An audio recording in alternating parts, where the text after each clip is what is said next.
microfone para ela, amém? Pode orar, viu, irmão? Deus, nós te agradecemos pela esta manhã, te agradecemos pelo teu Espírito Santo que habita em nós. Eu agradeço ao Senhor pela vida da minha esposa, que o Senhor abençoe e traga sobre ela. Apenas o Espírito Santo é o suficiente, meu Deus, para as nossas vidas. Somente a presença dele que nos conforta, que nos traz o domínio, o conhecimento e a sabedoria para fazer a sua obra, meu Deus. Que ela tenha o controle desta reunião e o Senhor abençoe pelo poder que há no nome de Jesus. Amém e graças a Deus. Aplauda o Senhor e tenham um ótimo culto. Amém. Graça e paz, igreja. Podem se sentar.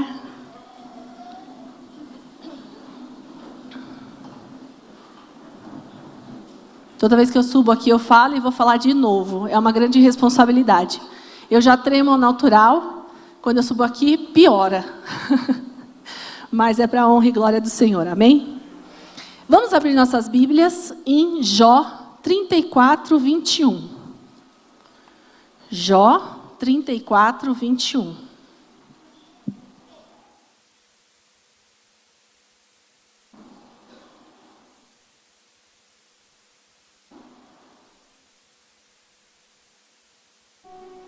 Amém? Durante a ministração eu vou falar bastante versículos, tá bom? O pessoal da mídia, se conseguir colocar no telão, fica até mais fácil para o pessoal acompanhar. Jó 34, 21 diz assim: os olhos de Deus estão sobre os caminhos do homem e veem todos os seus passos. Quando a palavra de Deus diz aqui todos, é todos. E o título da mensagem, eu acho que é por isso também tanto nervosismo, porque é uma palavra de libertação para a minha vida e para a sua vida. O Senhor falou demais comigo e eu tenho certeza que Ele vai falar com você também. E o título diz: quem é você quando ninguém está olhando? Nós convivemos com pessoas todos os dias e nós convivemos com nós mesmos.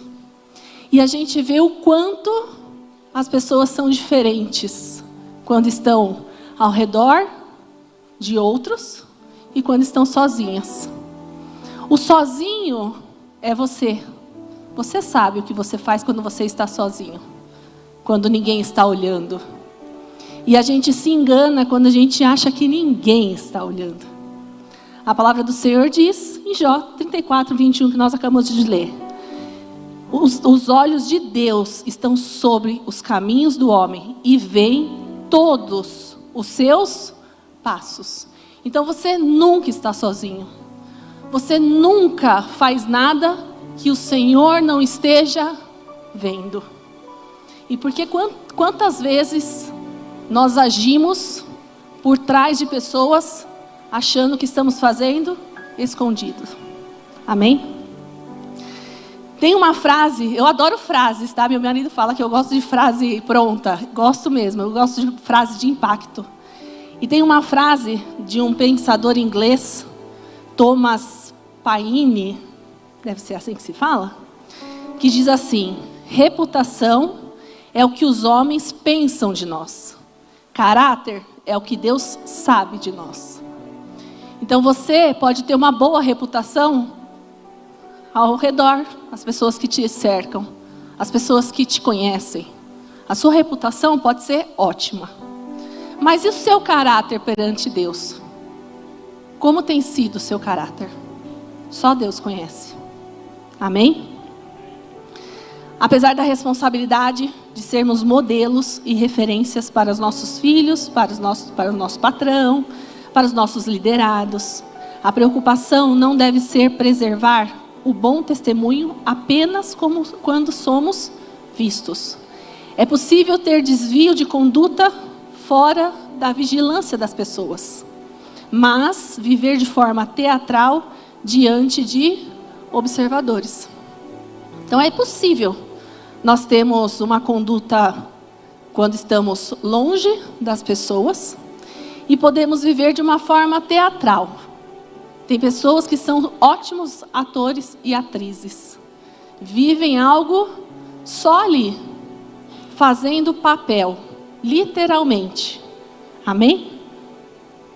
Uma definição que a gente pode ver popular e antiga, que vocês já devem ter ouvido, é: caráter é o que você é quando ninguém está olhando. Então, você quer saber se você tem um bom caráter ou um mau caráter? É só você ver as suas atitudes quando ninguém está olhando. Quais são as suas atitudes quando ninguém está olhando? Você tem um bom caráter? Não existe pessoas sem caráter. Que às vezes a gente ouve as pessoas falarem: essa pessoa é sem caráter. Não existe sem caráter. Todo mundo tem um caráter. Ou ele é bom, ou ele é ruim. Então, qual tem sido o seu caráter quando você está sozinho? Esse verdadeiramente é o seu caráter. Amém?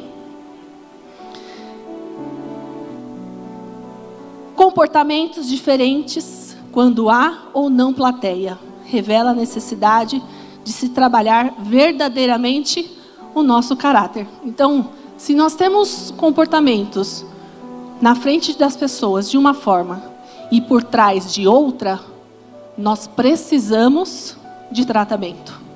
Eu vou falar nós, porque eu também. Quem nunca, fez algo que você fala: meu Deus do céu, me perdoa. Então, sou eu e você. A gente precisa de tratamento todos os dias. O dia que nós formos 100% santos, o Senhor, arrebata. Se nós estamos aqui é porque nós temos sim pecados todos os dias. E pecado não é só o que a gente comete ou o que fala, mas é o que a gente pensa. Por isso que a gente não pode deixar sair pela boca. A hora que vem o pensamento, você já pecou. Pede perdão para Deus e não faz isso virar palavras. Amém? Moisés foi exemplo de grande líder no Antigo Testamento. Ainda assim, teve que lidar com fraquezas e suas limitações. E o profeta Elias também, de quem a palavra de Deus afirma, em Tiago 1,7 diz assim: era homem semelhante a nós, sujeito aos mesmos sentimentos. Então, nós podemos ver aqui 2 gigantes espirituais, que eles foram muito usados por Deus, de forma extraordinária, mas não anulava o fato de que eles eram homens, e que eles também tinham essa propensão ao pecado, ao erro. Eles também precisavam ser trabalhados pelo Senhor, assim como você e eu necessitamos. Vamos ver aqui um episódio da vida de Moisés, que está na Bíblia, em Êxodo 2, do 11 ao 15. Nós vamos ler. Êxodo 2, do 11 ao 15.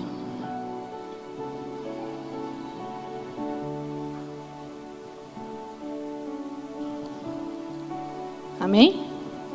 Diz assim a palavra do Senhor: e aconteceu naqueles dias que, sendo Moisés já grande, saiu a seus irmãos e atentou nas suas cargas, e viu que um varão egípcio faria a um varão hebreu de seus irmãos.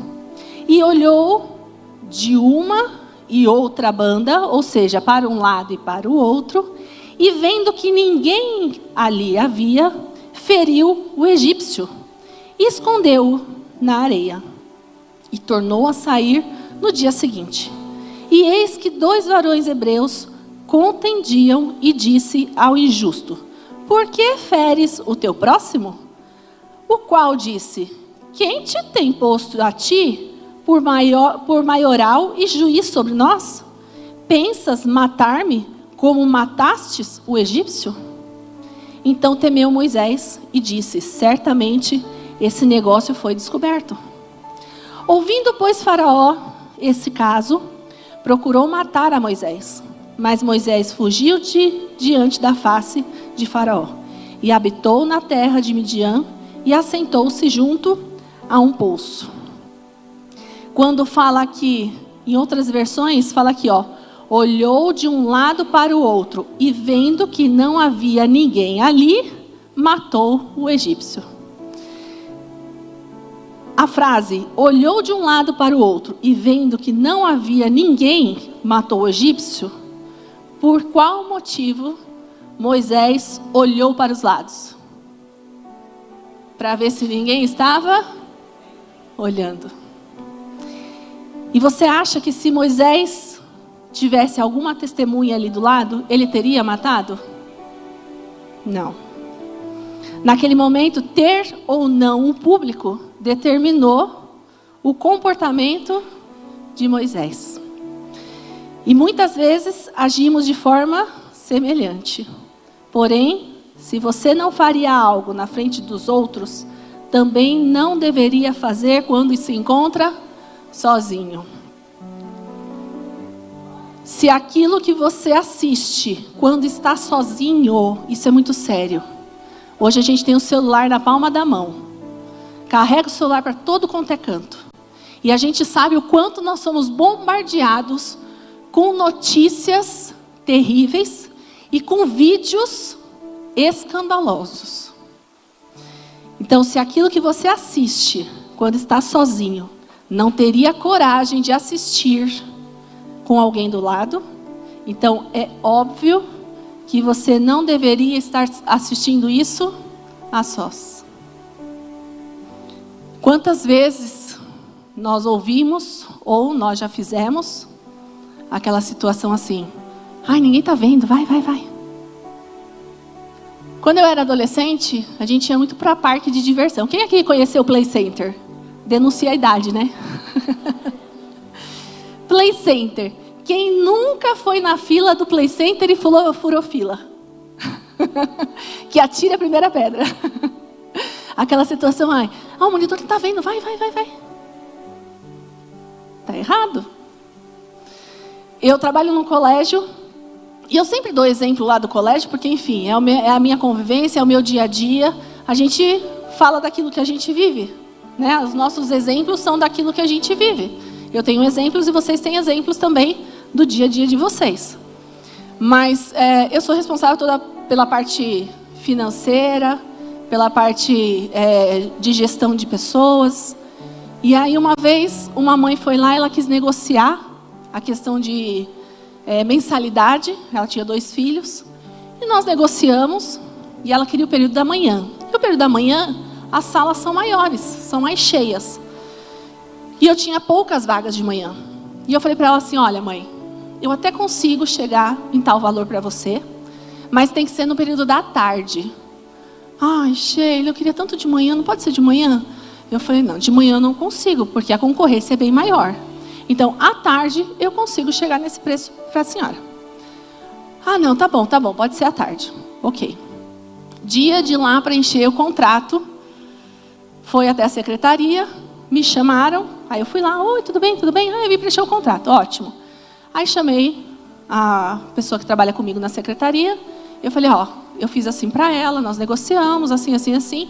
Ela vai preencher o contrato, é para o período da tarde. Aí ela, Sheila, não pode mesmo de manhã? Eu falei, não, é à tarde. Esse valor, só à tarde. Ah, não, tá bom. Eu falei, bom, você termina então aqui com ela, que eu vou lá para a sala, qualquer coisa vocês me chamam? Tá bom. Virei as costas da secretaria e fui lá para a minha sala. E aí, ficou lá fazendo o contrato. Aí depois, a menina que trabalha na secretaria, ela falou assim para mim, Sheila, você não sabe. Eu falei, o quê? A hora que você virou as costas, que você saiu da secretaria, ela falou assim, coloca no período da manhã, vai, aproveita que ela já saiu. Então assim, são atitudes que mostram o caráter da pessoa. E quantas vezes, às vezes coisinha boba, a gente faz algo para que os outros não saibam. Mas o que a gente tem que ter plena convicção, ainda mais nós conhecemos a palavra do Senhor. Nada se fica encoberto, nada. O Senhor está vendo tudo. Sabe uma coisa que ajuda muito a gente a não fazer nada que esteja realmente encoberto, que não quer que os outros saibam, é justamente quando você está sozinho, que você vai, que ninguém está olhando, você pensa, Deus está me vendo. Deus está vendo. Se isso não pode ser visto por quem está do seu lado, imagina Deus olhando. É forte isso. Se a gente pensar, meu Deus do céu, imagina, o Senhor está vendo, está vendo. Tem coisas absurdas que às vezes a gente faz, que se a gente pensar que Deus está olhando, você faria? Aqui já falei. A coragem de Moisés de matar o egípcio veio da falta de testemunhas. O mesmo acontece hoje. Acreditamos que ninguém está vendo, ninguém ficará sabendo. Porém, o texto bíblico nos ensina que, mesmo que achamos que ninguém viu, será descoberto. Então, nós não devemos viver em função da vigilância dos homens. A nossa vida não pode estar pautada em cima da vigilância dos homens, e sim da vigilância de Deus. Caráter tem a ver com valores que cultivamos no nosso íntimo. Então, aquilo que a gente convive, como a gente cresce, o ambiente que a gente vive, são os nossos valores. Aquilo que nós temos como valor é aquilo que nós vamos fazer. Sabe aquela coisa que mãe e pai fala demais para filho? Não faça com o outro aquilo que você não quer que faça com você. Isso é questão de valor, é princípio. Então, aquilo que você faz quando você está sozinho, isso sim é o seu caráter. Quem deixa de fazer o mal apenas porque está sendo vigiado, não está preocupado com o caráter, mas somente com a reputação. Ou seja, com o que pensam dele. O que vão pensar de mim? A gente não pode deixar de fazer algo porque as pessoas estão vendo ou o que vão pensar de mim. Zelar pela reputação é bom, não podemos falar contra disso, até porque a palavra de Deus nos ensina a dar valor à nossa reputação. Em Provérbios 22:1 diz: mais vale o bom nome do que as muitas riquezas, e o ser estimado é melhor do que a prata e o ouro. Se a gente pegar na Nova Versão Internacional, que ela tem a versão um pouquinho mais fácil, ela diz assim: a boa reputação vale mais do que grandes riquezas. Desfrutar de boa estima vale mais do que prata e ouro.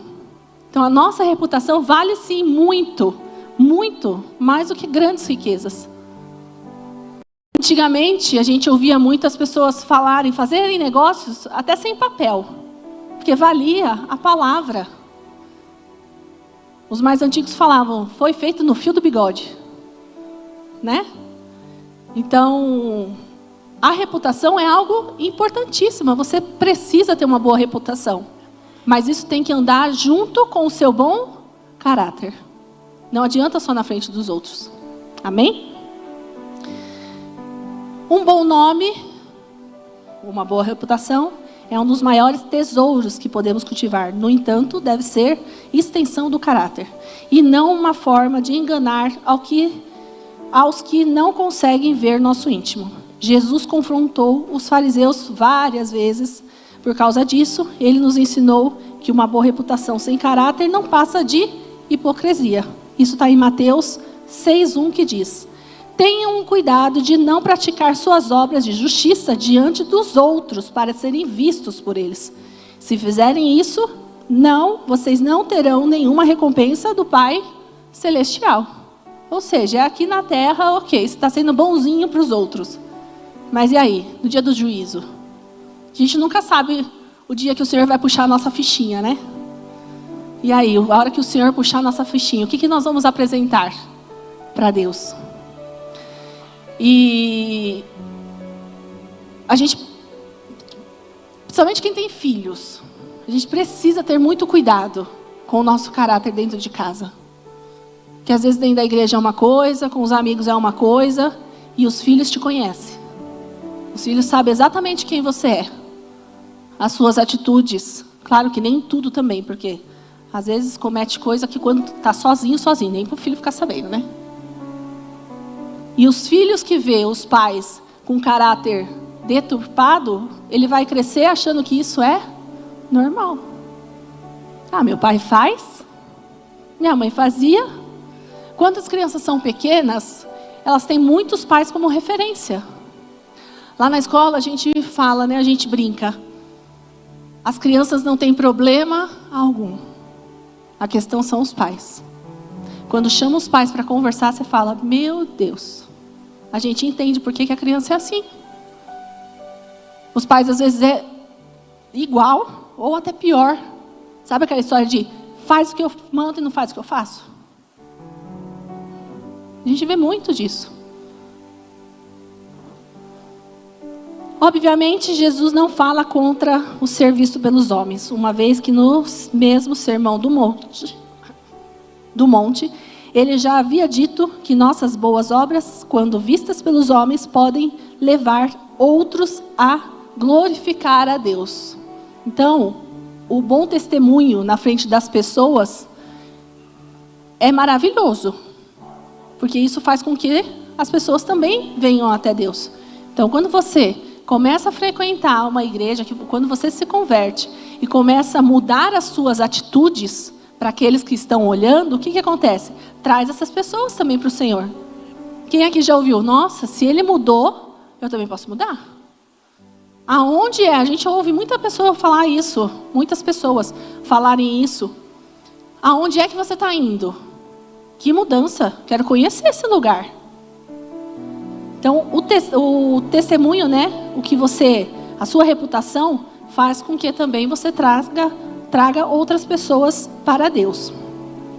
Em Mateus 5,16 diz: assim brilha a luz de vocês diante dos homens, para que vejam as suas boas obras e glorifiquem ao Pai de vocês que está nos céus.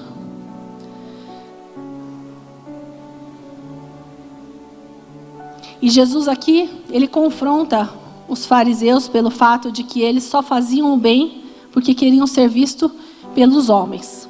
O mesmo ensino é encontrado em Colossenses 3, do 22 ao 24, que ele diz assim: escravos, obedeçam em tudo aos seus senhores terrenos, não somente para agradá-los, quando eles estão observando, mas com sinceridade de coração, pelo fato de vocês temerem ao Senhor. Tudo o que fizeres, façam de todo o coração, como para o Senhor, e não para os homens, sabendo que receberão do Senhor a recompensa eterna. É a Cristo, o Senhor, que vocês estão servindo.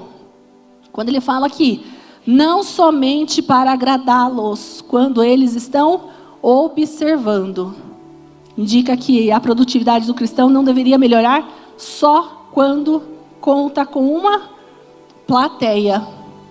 Acho que a grande maioria aqui trabalha fora e sabe o quanto a gente vê essas situações. Quando está o chefe, quando está o patrão, quando está o encarregado, as coisas fluem, que é uma beleza. Todo mundo ali, ó, trabalhando. Quando sai de perto, senta e põe as pernas em cima da cadeira. É verdade ou não é, gente? A gente vê muita situação que as pessoas só funcionam se tiver alguém em cima olhando. E isso não deve ser assim. Por quê? Porque nós estamos mais preocupados com o que o outro está olhando, se eu estou fazendo o meu serviço certo, do que agradar o coração de Deus. A nossa recompensa não vem dos homens. A nossa recompensa vem do Senhor. Às vezes, tem pessoas que são mandadas embora. Não sei por quê. Estava fazendo meu serviço. Não sei por que eu fui mandada embora. Deus sabe. Às vezes nem o patrão sabe por que ele está mandando embora. Mas Deus sabe. Quando está enrolando, quando está mexendo no celular, que não é hora de mexer no celular durante o trabalho. Quando está fazendo hora. Quando pega um clipe, leva embora. Quando pega uma caneta, leva embora. Quando fala mal nas costas de patrão, de funcionário. Olha, tem que tomar cuidado. Tem pessoas que influenciam muito negativamente. só fala mal, só reclama, só reclama. Quando entra na empresa, 1000 maravilhas. Aceita o salário, aceita o horário, aceita tudo que foi proposto. Vai passando os dias, a pessoa só reclama. Ah, porque eu estou ganhando pouco? Porque o horário é exagerado? Porque eu não aguento? Porque não sei o quê? Esse serviço, ninguém é obrigado a ficar em lugar nenhum. A partir do momento que você não está satisfeito, vai para outro lugar. Isso não é bom nem para você, nem para a empresa. E a gente sabe que Deus está vendo. Então, se você não fala, não tem coragem de falar para o patrão aquilo que você está falando nas costas, Deus está ouvindo. Você está falando para o Senhor. Quem nós devemos honrar? É os homens? Não, é a Deus. Amém? Então, quando ele fala não somente para agradá-los, quando eles estão observando, indica que a produtividade do cristão não deveria melhorar só quando conta com a plateia. Porque, por essa razão, acrescenta a frase, mas com sinceridade de coração, que denuncia o fingimento quando se faz só para ser visto. Então, o apóstolo nos leva ao entendimento de que é caráter. Tudo o que fizerem, façam de todo o coração como para Deus. Tudo que você for fazer é para Deus. Ah, mas não merece. Meu vizinho não merece, meu patrão não merece, sei lá, minha mãe não merece, meu pai não merece, meus filhos não merecem. Não vou fazer porque eles não merecem. Eles merecem que eu seja ruim mesmo. Não é para eles. É para Deus. A sua atitude é para Deus. O Senhor que te justifica. Essa história de, essa coisa de bateu no rosto da outro, eu não sou assim. Se bateu no meu rosto, leva 2.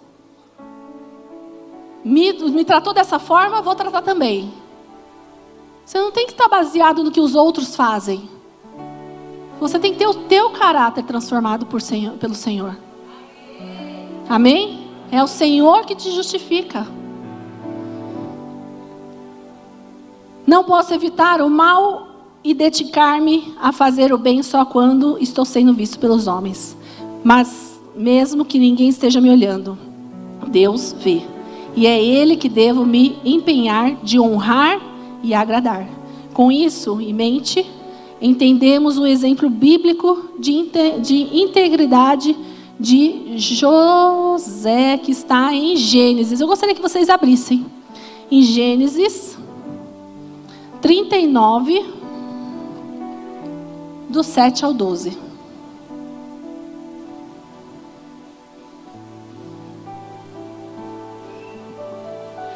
Gênesis 39,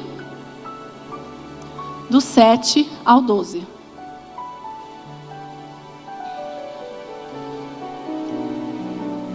Amém?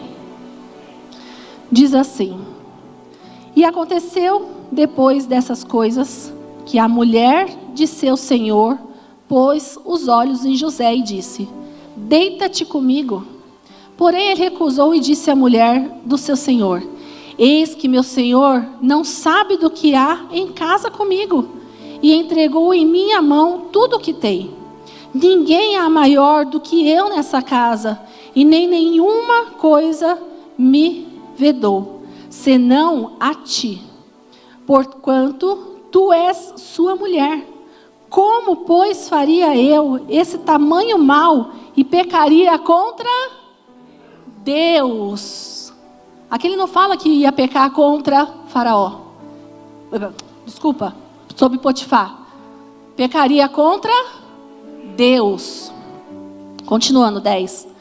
E aconteceu que, falando ela cada dia a José, e não lhe dando ele ouvidos para deitar-se com ela e estar com ela, sucedeu num certo dia que veio à casa para fazer o seu serviço, e nenhum dos da casa estavam ali. Ou seja, só estava José e a mulher. E ela lhe pegou pela sua veste, dizendo: deita-te comigo. Vocês conseguem imaginar a situação? Sozinhos, só homem e mulher. Ele com toda a confiança e ela dando em cima o tempo todo. E aí chega um dia, não tem ninguém olhando. Ela agarra ele, deita comigo. E ele deixou as vestes na mão dela e fugiu e saiu para fora. Uau! Isso que é amar o Senhor. Ainda mais para homem, né, gente? Não é? Eu quis que vocês abrissem essa passagem, porque essa passagem a gente vê o quanto realmente é difícil e o quanto acontecem dos homens caírem nas tentações e nos nos encantamentos de mulheres. Muitos casamentos se acabam por causa de outra mulher. Acontece também de outros homens entrarem também no relacionamento por causa da mulher, acontece. Mas é muito mais, né? O homem do que a mulher. Então aqui, tanto para homem quanto para mulher, funciona também a passagem. Amém? Aprendemos muito com o comportamento de José. Ele não estava preocupado apenas com a reputação. Mas se eu fugir dela, se eu não me deitar com ela, imagina, ela vai achar que eu sou um frouxo. Imagina. Nossa, ela tá toda para cima de mim, nem um beijinho. Ele não estava preocupado com o que os homens diriam a seu respeito. Caso contrário, teria aproveitado as oportunidades. Concordam que aqui era a oportunidade perfeita? Era o momento ideal. E teria aproveitado as oportunidades que teve para se deitar com a mulher de Potifar. Até porque ele teve o cenário perfeito para o deslize quando se viu sozinho com ela em casa. Nenhum dos empregados estavam ali. Seria, na perspectiva maligna, que a gente ouve muito falar, a hora perfeita. Para fazer aquilo sem ser visto por mais ninguém. Porém, a Bíblia revela duas lições importantes aqui sobre a atitude de José, desse homem de Deus. Revela, ele se recusava a deitar com ela e ele evitava ficar perto dela. A decisão de recusar deitar-se com aquela mulher mostra integridade. Quando ele se recusa, ele mostra realmente a integridade que ele tem para com o patrão e para com Deus. Já a decisão de ficar perto dela, a decisão de não ficar, de evitar ficar perto dela, revela o reconhecimento da sua fragilidade. Ele sabia que se ele ficasse ali por muito tempo, ele tem as fragilidades dele. Então o que ele resolveu fazer? Fugir. Reconhecer o perigo da queda e leva ele a andar em vigilância. Então nós precisamos reconhecer a nossa fragilidade. A gente precisa entender o perigo que pode nos levar à queda. Por isso, vigiar e orar sempre. Nós precisamos vigiar o tempo todo. Vigilantes na presença do Senhor. Vigilantes no que tem acontecido ao nosso redor. Se isso me leva a pecar, eu preciso fugir. Na palavra do Senhor também, eu não peguei essa passagem, me vem agora, que fala: se o teu olho te faz pecar, arranque-o fora. Então, o Senhor nos mostra que aquilo que a gente reconhece, que está fazendo com que nós pequemos, com que nós vamos cometer algo, nós precisamos fugir. Amém? A palavra de Deus alerta que quem brinca com fogo acaba se queimando.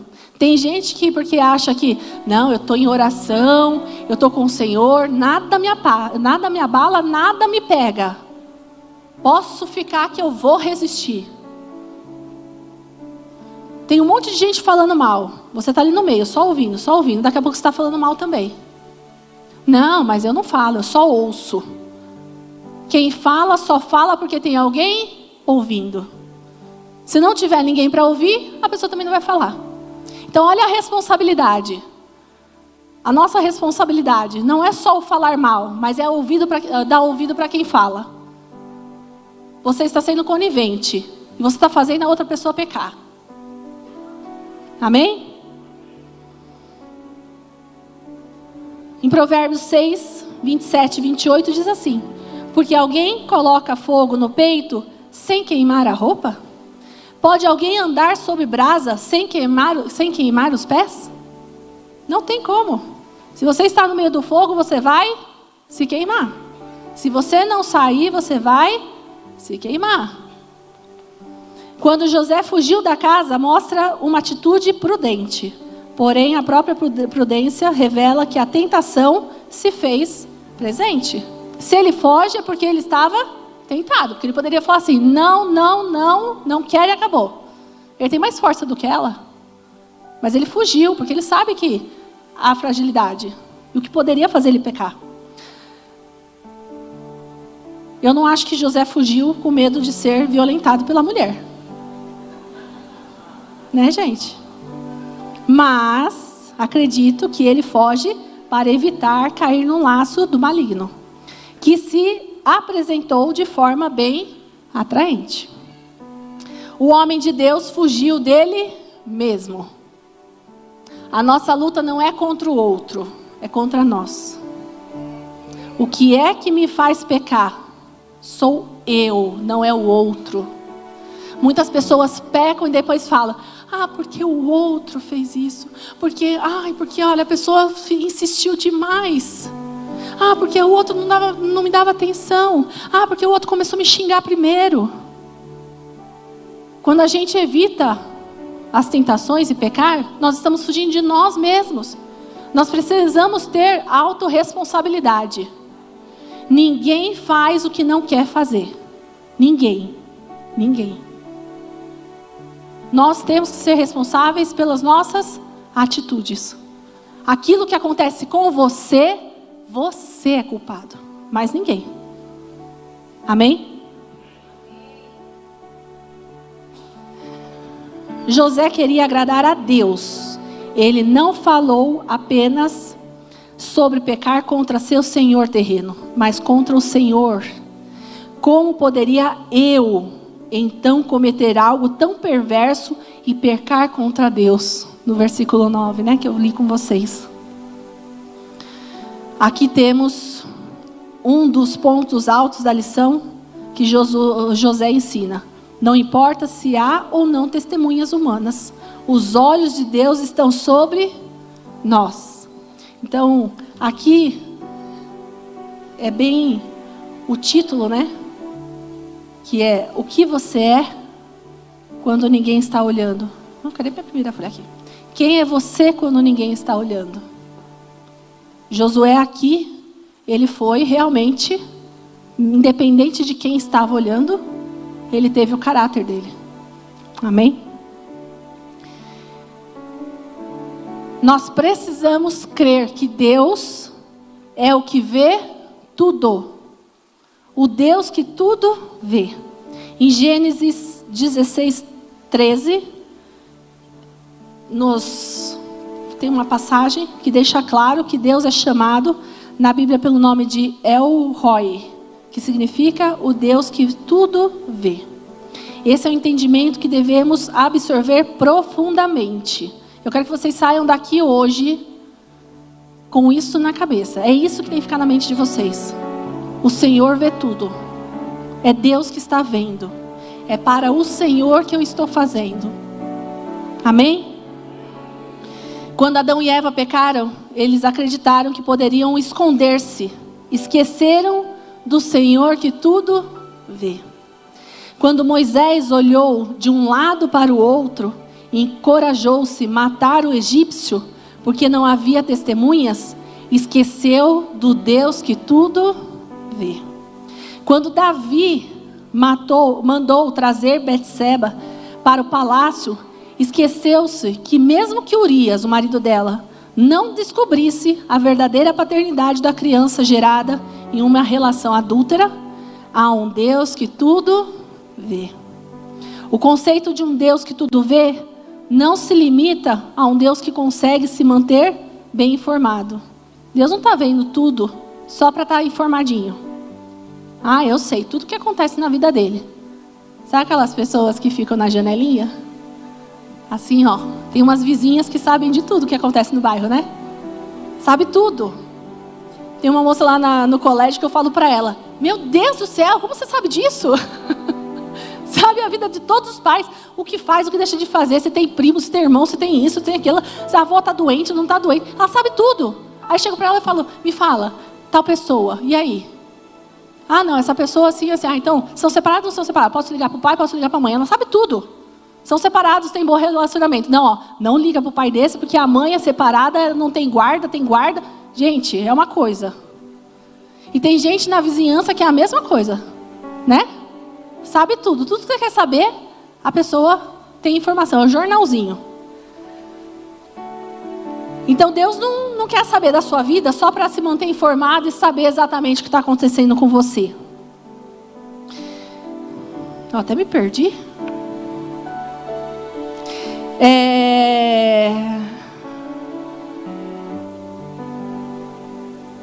Tá aqui. Ele quer... Vou ler de novo a frase, tá? O conceito de Deus, de um Deus que tudo vê, não se limita a um Deus que consegue se manter bem informado, e sim ao que Ele fará com aquilo que Ele vê. Ou seja, o Senhor é o justo juiz. Ele não sabe da sua vida só para se manter informado, mas tudo que Ele vê é para Ele saber o que exatamente Ele vai fazer com aquilo que Ele está vendo. Todas as nossas consequências, tudo aquilo que a gente vive, são consequências daquilo que a gente fez. O Senhor é justo. Às vezes pode demorar um tempo para nós, né? Deus sabe exatamente o tempo certo. Às vezes a gente acha que Deus está demorando com a atitude, ou para resolver o que eu quero, ou para tomar providência. O Senhor sabe o momento de todas as coisas. E Ele vai tomar atitude, vai tomar providência no tempo dEle. Nós temos só que crer. Amém? Todos nós prestaremos contas ao Deus que tudo vê. Essa é uma verdade ampla e claramente ensinada na palavra de Deus, que também ensina que os olhos do Senhor estão em todos os lugares e atentam para cada passo do homem, não apenas em alguns. Em Hebreus 4:13. E não há criatura que não seja manifesta na sua presença, pelo contrário, todas as coisas estão descobertas e patentes aos olhos daquele a quem temos que prestar contas. A conta chega. A gente precisa prestar conta para Deus. Seja nessa vida ou seja no dia do juízo. Às vezes a pessoa acha que fulano morreu, nem pagou o que ele devia ter pago. Vai pagar. A conta vai chegar, uma hora a conta chega. Tudo que a gente faz, a gente presta conta para o Senhor.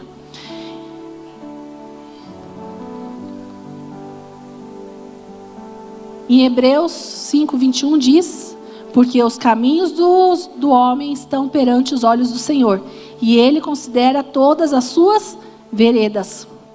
Provérbios 15:3. Os olhos do Senhor estão em todo lugar, contemplando os maus e os bons. O motivo pelo qual a Bíblia destaca que Deus vê todas as coisas remete à futura prestação de contas. Ou seja, podemos até achar que muito do que fizemos nessa vida ficará eternamente em segredo. Mas isso não é verdade. Chegará o dia em que tudo o que está oculto será trazido à luz. Até me arrepia isso. Vocês já pararam para pensar? Tudo. Imagina aqui. Imagina. Eu amo imaginar. Você está sentado aí. Esquece quem está do seu lado. Esquece quem está do seu lado. Pensa se agora eu colocar no telão a sua vida. Todo mundo assistindo. O que você acha? Tudo. Principalmente o que você faz quando ninguém está vendo. Começa a aparecer aqui, ó. O que você faz. É de arrepiar ou não é de arrepiar, gente? Essa é a nossa prestação de contas. Amém? Tudo será descoberto. A gente costuma dizer que o diabo sabe fazer, mas não sabe esconder. Uma hora a casa cai. Uma hora vem à tona. Pode ser o que for. O que for. Uma hora as coisas aparecem. Amém? E aí não adianta, quando começar a acontecer as coisas na vida, falar, mas eu não sei. Ó, uma coisa muito comum. Eu aprendi. Antes eu também tinha dó de tanta gente. Eu via situações acontecendo e eu falava, meu Deus, por que essa pessoa está passando por isso? Tão bonzinho. Nossa, trata tão bem a família. É uma boa pessoa. Está sempre sorridente, ajuda todo mundo. Por que está passando por isso? Você acha mesmo que Deus é injusto? Você acha mesmo que a pessoa está passando pelo que ela não precisava passar?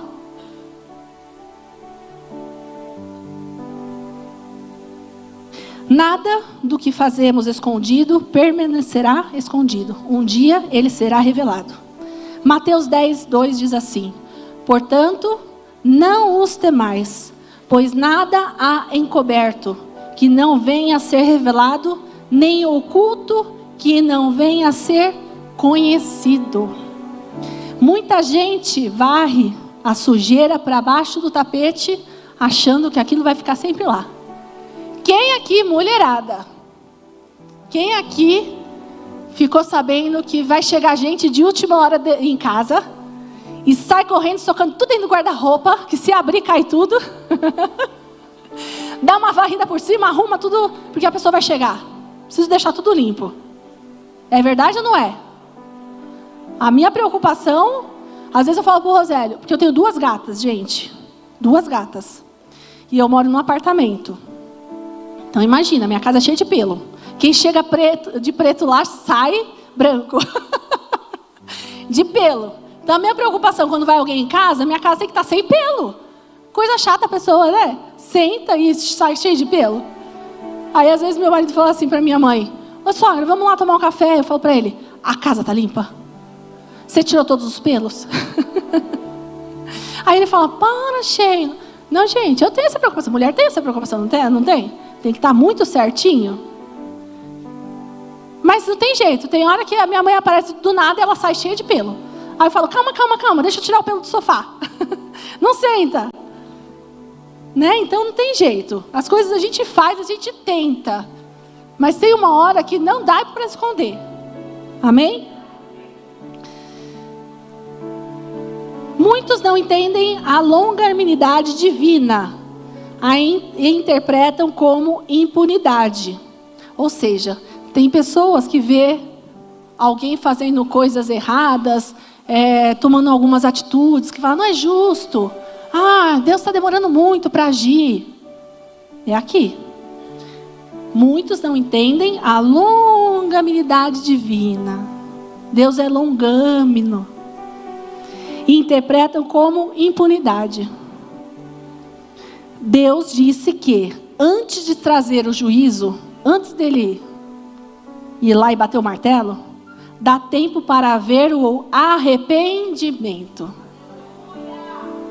Então, tudo que a gente faz, o Senhor está vendo, Ele vai tomar uma atitude, só que Ele é longânimo para tomar essa atitude, porque Ele está esperando eu e você se arrepender. Nós temos tempo de se arrepender daquilo que nós temos feito. Ou seja, uma das razões para que o juízo não seja imediato é a misericórdia divina. Você já imaginou tudo que você, se tudo que você fizesse, eu fizesse, na hora Deus já tomasse uma atitude? Gente, eu acho que ninguém estaria aqui mais. Já tinha sido fulminado. Não é verdade? Então Deus demora um pouquinho nos nossos olhares, né? Mas não é, Deus é bom, gente. E as suas misericórdias duram para sempre. Ele é misericordioso por mim e por vocês. Tudo que vocês fizerem, o Senhor está olhando. E Ele está esperando uma atitude: arrependimento. Amém? A palavra diz em Tiago 2,13: a misericórdia triunfa sobre o juízo. Olha como Deus é lindo. Podemos dizer que ela precede o juízo para que esse não seja necessário. Mas quando a misericórdia é desprezada, o juízo certamente se manifestará. A misericórdia está aqui. Hoje, a misericórdia do Senhor está aqui.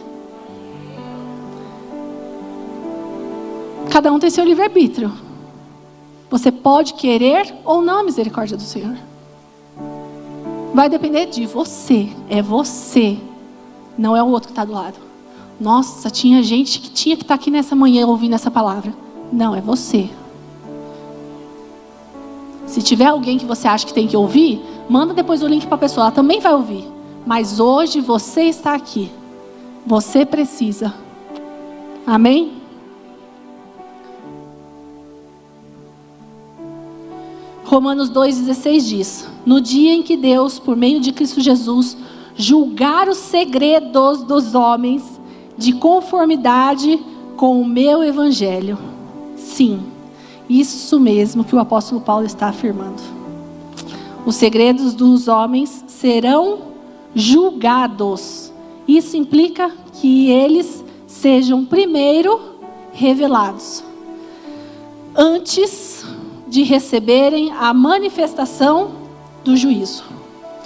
Devemos viver conscientes de que Deus sempre nos vê e o que somos devemos ser por causa dele, não dos outros, quer nos vejam ou não.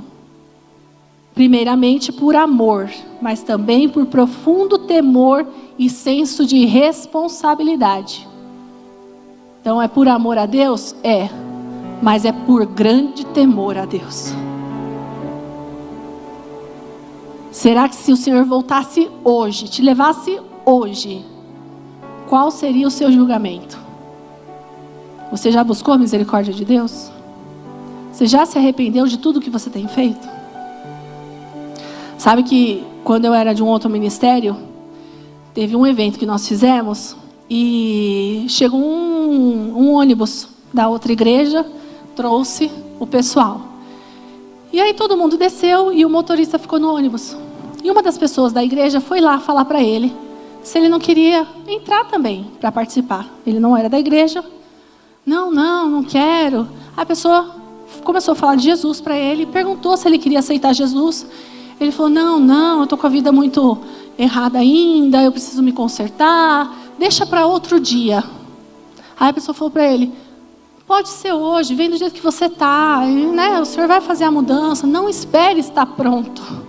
A gente nunca vai estar pronto. É um engano das pessoas acharem que eu vou para a igreja quando eu estiver com a minha vida certinha. Então a igreja não é um lugar para você. A igreja é lugar de gente doente. Todo mundo aqui está doente. Todo mundo aqui precisa de cura. Todo mundo precisa de um renovo. Todo mundo tem algo para se consertar. Ninguém aqui está certinho. Então nós não devemos ficar esperando estar certinho para começar a estar na presença do Senhor. O Senhor conhece o meu e o seu coração.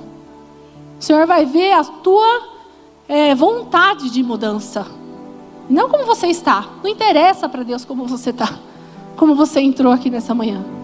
Interessa o que é que você quer daqui para frente. Amém? E essa pessoa não quis naquele momento. Falou que não queria, que para outro dia eu volto aqui. Ok. Aí depois a gente ficou sabendo que parece que 2 dias depois, o pessoal lá daquela igreja falou que ele morreu no acidente. Nosso coração se entristece. Porque foi uma pessoa que o inimigo levou. Ele teve oportunidade? Teve. Mas ele não quis. É opção. Eu e você temos opção de querer ou não as misericórdias do Senhor. Amém?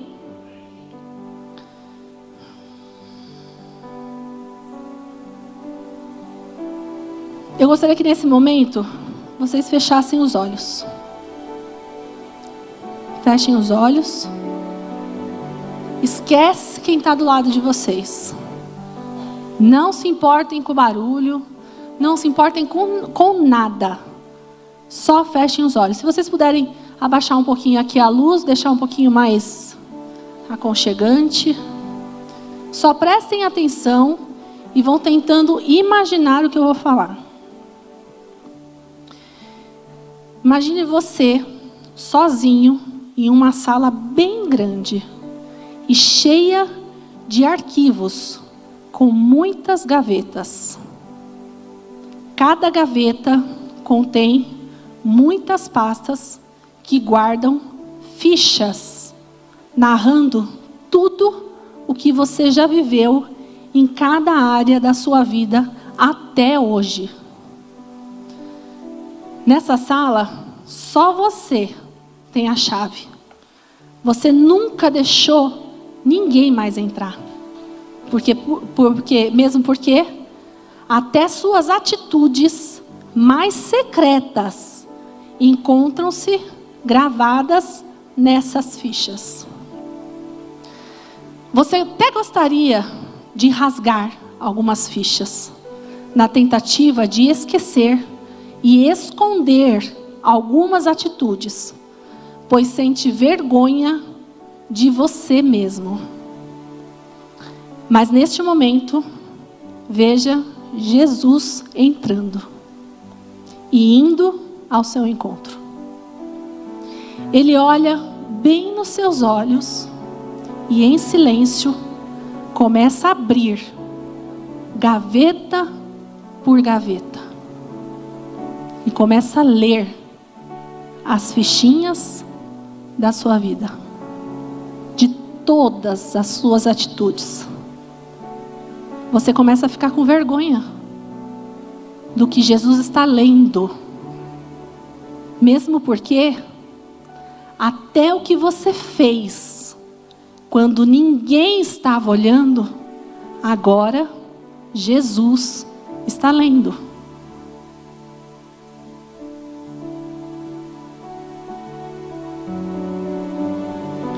Jesus abre a gaveta das atitudes na família, com seus pais, filhos, cônjuges, avós, primos, tios. Agora, ele abre a gaveta das atitudes no emprego, com os colegas de trabalho, com o patrão, com os clientes. A gaveta das atitudes na igreja, com os irmãos, com os pastores, com os líderes. Agora ele vai para a gaveta das atitudes nas viagens. Quando precisou de um serviço de alguém no hotel, de algum funcionário, quando falou com alguma recepcionista, Quando foi em algum restaurante onde ninguém ali te conhecia? Agora ele abre a gaveta das atitudes com os amigos. Aqueles amigos que não conhecem ao Senhor e você estava no meio. Tudo aquilo que você fez, Ele está lendo. Agora Ele abre a gaveta dos momentos que você esteve sozinho. Dos momentos que você esteve em casa, no seu quarto, nos momentos onde ninguém mais estava presente, só você. E todas as outras gavetas Ele foi abrindo, uma por uma, e lendo todas as fichinhas. Nesse momento, você pode estar se sentindo muito mal, e saber que Jesus sabe todos os seus segredos, até os mais secretos. E começa a pedir perdão ao Senhor. E pede para que Ele te ajude nessa caminhada. E então, você percebe nesse momento que todas as fichas que Jesus vai lendo, Ele vai apagando o que estava escrito. Vai assinando cada ficha apagada com uma caneta de tinta vermelha carmesim. Veja nesse momento, Jesus lê a última fichinha e a apaga e a assina. Então, você vê todas as suas fichas brancas, somente com a assinatura vermelha dele. E Ele olha para você e diz: está consumado. Não há mais nenhuma condenação contra você. Eu já paguei um alto preço por todos os seus pecados. Agora vá e não peques mais. Amém? Podem abrir os olhos.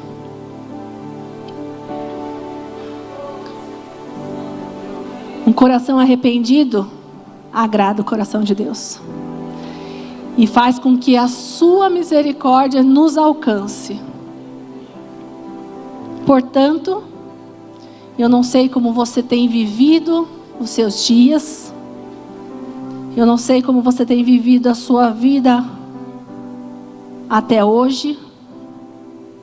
O que você tem sido quando ninguém está vendo. Mas eu sei que nessa manhã, se você buscar ao Senhor de todo o seu coração e se arrepender de todos os seus pecados, nenhuma condenação mais haverá contra você. Amém? Deus abençoe vocês. Se coloquem de pé. Peço que o louvor suba, por favor.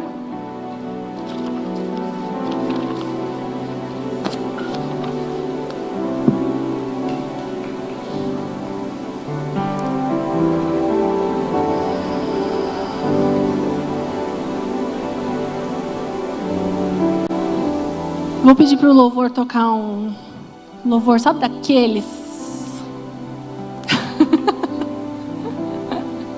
De se derramar na presença do Senhor.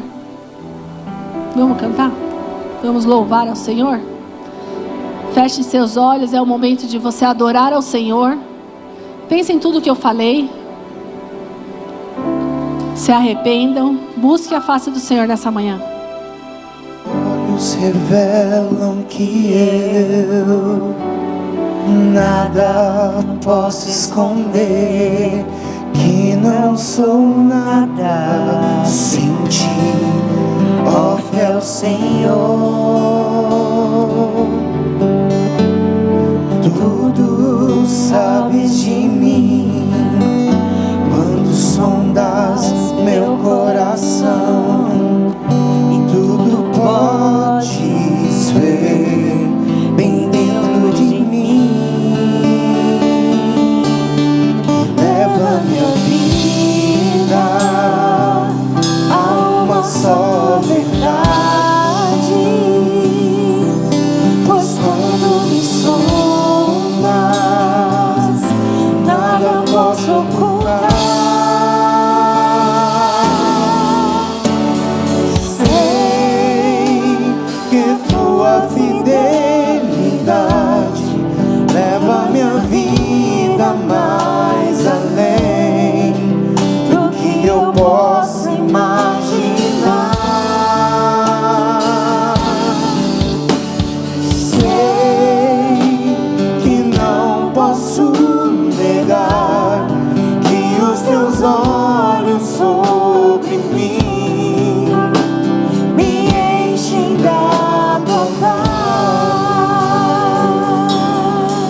revelam que eu nada posso esconder, que não sou nada sem ti, ó fiel Senhor. Tudo sabes de mim, quando sondas meu coração, e tudo podes ver bem dentro de mim. E leva minha vida a uma só verdade, pois quando me sondas, nada posso ocultar.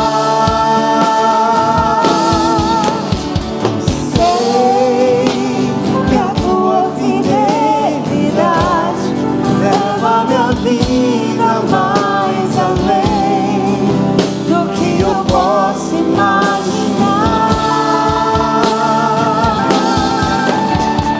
Sei que não posso negar que os teus olhos sobre mim me enchem da tua paz. Sei que a tua fidelidade leva minha vida mais além do que eu posso imaginar.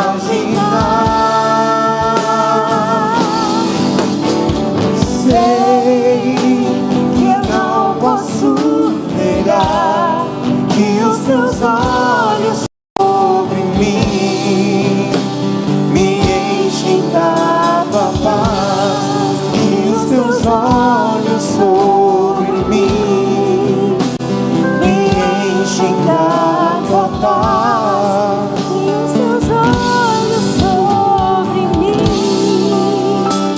me enchem da tua paz. Amém. Glória a Deus. Como é bom estar na presença do Senhor. Tem dias que a minha sensação é que eu queria mudar minha casa aqui para dentro da igreja. Né? Como a gente vai no encontro, aquele final de semana a gente não quer que acabe nunca. Porque como é bom estar na presença do Senhor. E a gente pode estar todos os momentos. Claro que a adversidade, as dificuldades, o dia a dia não é fácil. Mas a gente precisa ficar vigilantes o tempo todo para que essa presença esteja na nossa vida todos os dias, em todos os momentos, em todos os lugares.